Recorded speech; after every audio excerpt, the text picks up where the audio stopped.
Okay. So, hello, I'm Henry Jenkins, the Director of Comparative Media Studies here at MIT. About 2 weeks after the Columbine massacre in Littleton, Colorado, I got called before the U.S. Senate Commerce Committee to testify on the relationship of youth culture and violent entertainment. And the thing that struck me when I was in that room was that there were all kinds of adults sitting around the table talking about young people, their relationship to technology, their relationship to culture, their relationship to schooling and to each other, and not a single young person in the room except my son, who was then a teenager, who had tagged along to see his father testify.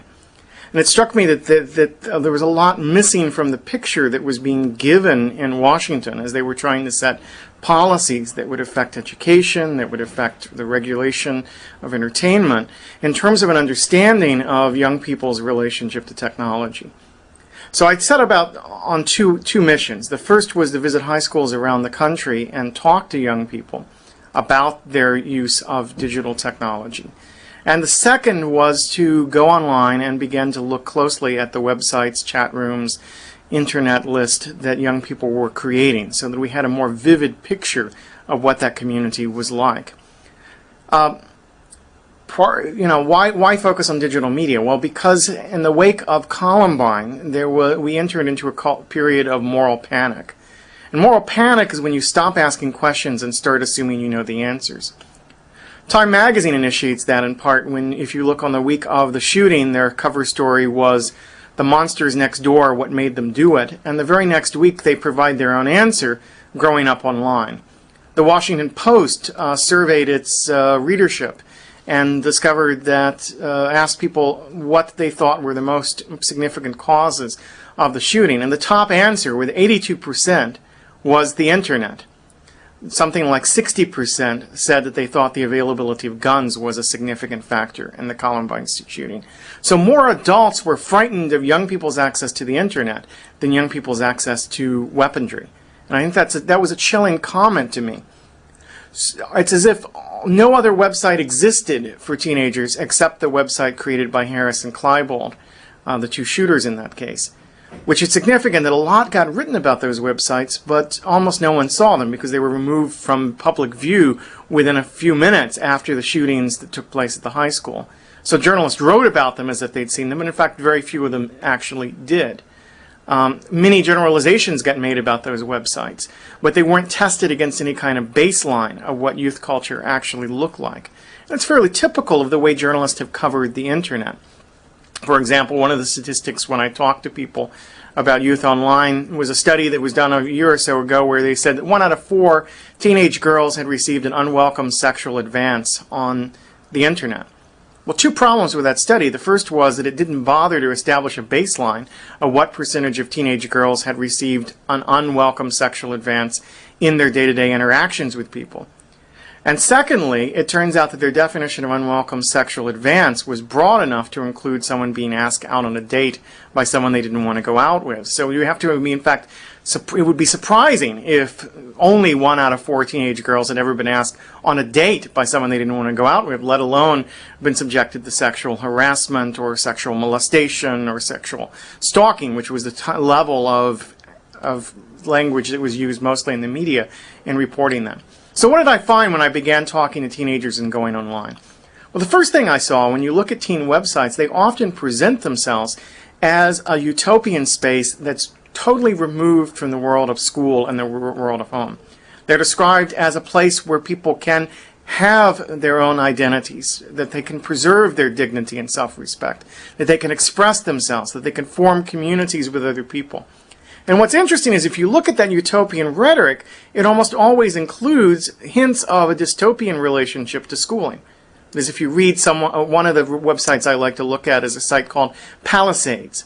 And Palisades is described as a strong fence that protects you from being torn down. And in fact, as the girl describes her site, she several times emphasizes this need for protection, need to be free from being torn down from people around them. And that emphasis on the dark side of schooling should give pause to adults who are looking for an understanding of why something like Columbine comes about. That when I talk to young people about Columbine, they almost always understand it in a context of school bullying, in the context of parental neglect, in the context of kids' lack of self-esteem and dignity. That many of them say it's remarkable that they were never pushed to the point where they wanted to gun down their classmates, because they feel like they know what kinds of experiences these young boys went through. And we see that when we look on the web. We see that expression of both a hope for something better that the web seems to represent for them, and we see that sense of fear or anxiety about what the school classroom actually means to these kids. I think it's very significant to think about what it means to have a home page when you don't have a home. What is it to have a home page when you don't control the physical environment around you, where the virtual environment becomes the only space where you can decide what you want to tell, who you want to be, as opposed to having identities and assumptions foisted on you in the school environment. It becomes especially important for kids who are outsiders, kids who are alienated within the school community, because those kids often feel like there is no safe haven for them in the school. I was one of those kids, and I remember rather vividly walking through the hallway of my high school, having people spit at me, call me names, threaten to beat me up. And I remember one day the school was a square, and I remember walking around the square during my lunch hour, walking faster and faster, trying to get around 4 or 5 different clusters of kids, all of whom were verbally abusive to me, and feeling there was no place that I belonged. There was no place that I felt connected to other kids. My son, who's something of an outcast in his high school, but he was able to go online and connect with other kids and form a social network that supported him. He found someone somewhere who didn't stigmatize him on the basis of the public perception of him in his immediate face-to-face environment, but instead respected him for what he contributed to the well-being of that group, what kinds of ideas he expressed, what kinds of values he embodied in his own relationship.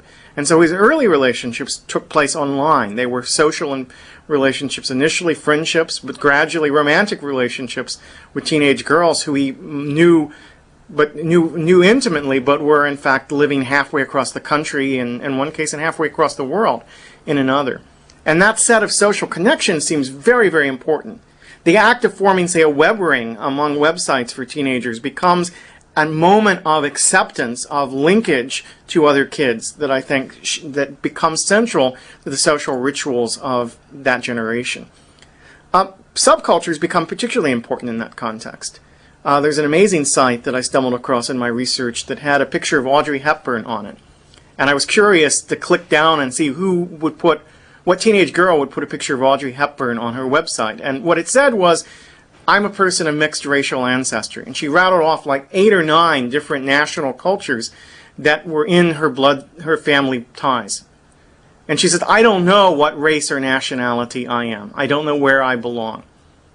That sense of old categories of racial and national identity breaking down in a multicultural society over generations leaves one hungry for that sense of affiliation or cultural connection, of rootedness.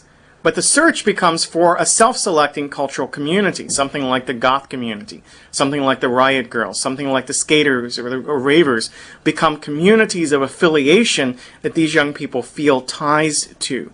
They become very, very powerful parts of who they are and how they see themselves. And schools' attempts to suppress those views, as took place with the goth community following Columbine, become direct threats to their sense of developing cultural identity, their sense of who they are and what their place is in the world.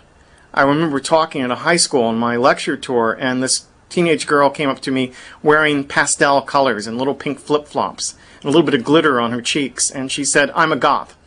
And I said, that's remarkable. And she pulled open her top a little bit and showed me this necklace which she wore, which was clearly a marker of goth subcultural identity that she wore underneath all the pink and pastel. And she said, I went into the closet, I went undercover because of the reaction to my subculture following Columbine. And it was like my friends who were gay or lesbian but are not out at the office, who wear a little pink triangle underneath their top, that she was hiding who she was, but she clung to that symbol because it was a central part of her cultural identity. The other thing one wants to say about the web in these teenagers' lives is that it's a space of creativity. One of the letters that I got after Columbine was describing the fact that Harris and Klebold got all this attention for the message they wanted to deliver about what it was to be an outsider, what it was to be alien in high school, and asked if they'd written an essay or a poem or taken a photograph, would anyone in the adult population have paid attention to those ideas? And it's a legitimate question because all through the web one sees site after site where teenagers are writing stories, doing Photoshop collages, writing poems, publishing their own literary magazines, composing music and putting it on the web in MP3 files, making digital films. There's an enormous array of creativity on the web by these teenagers that is totally unknown by the adults in their surroundings, by their parents, by their teachers, that is fostered by their participation in online subcultures. Now, what are the implications of that for us as educators? I think it invites us to go back to this question of media literacy, which is a word that gets thrown around an awful lot in educational circles. Media literacy normally in the United States seems to mean just say no to Nintendo, turn off your TV sets, don't consume media. And that purely negative notion of policing taste, of telling kids what's bad for them to consume, seems totally out of touch with the reality these kids have found of community, of mutual support, of self-esteem, and of creativity in the web environment. It is simply not an approach to media education that is going to fly. Beyond that, if we're being honest about what we mean by literacy, literacy isn't a taste, it's a set of skills. And literacy, if we talk about traditional literacy, and we imagine someone who could read but couldn't write, we would not describe them as literate.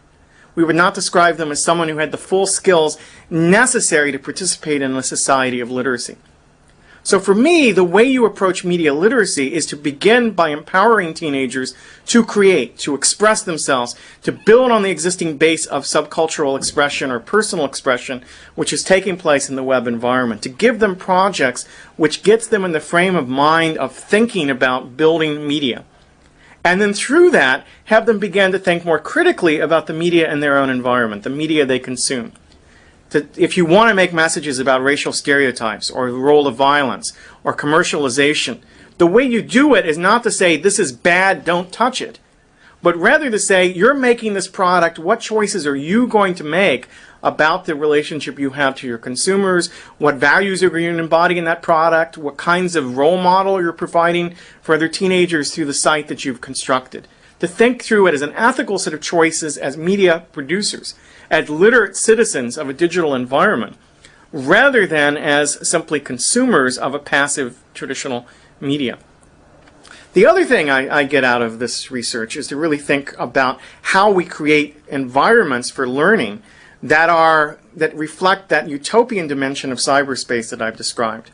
We ought to take what we learn about teenagers on the web and turn them back on the schools and say, why do kids find schools such a threatening, inhospitable environment? Why are schools destroying people's self-esteem and breaking down their eagerness to learn? And what could we learn in the school community by better understanding the kinds of worlds teenagers are building for themselves in the web environment? What could we learn about teaching, for example, by examining games where people confront challenges and problems and work through them over and over again, that they're willing to put in the drudgery of learning a game system, that they're not particularly willing to put into learning their math homework or their science homework. And I think we have to understand what that is and why the drive there is so powerful when traditional forms of learning for this generation has broken down. It's kind of a cliche to make the point that this is the first generation of kids that grow up with interactive technologies in the home. That sociologists have started to call this generation.com. Now, I find that something of a slander because the phrase generation.com again implies a generation of consumers who are tied to the .com economy. And what's remarkable is that, in fact, this is a generation of doers, creators, community builders.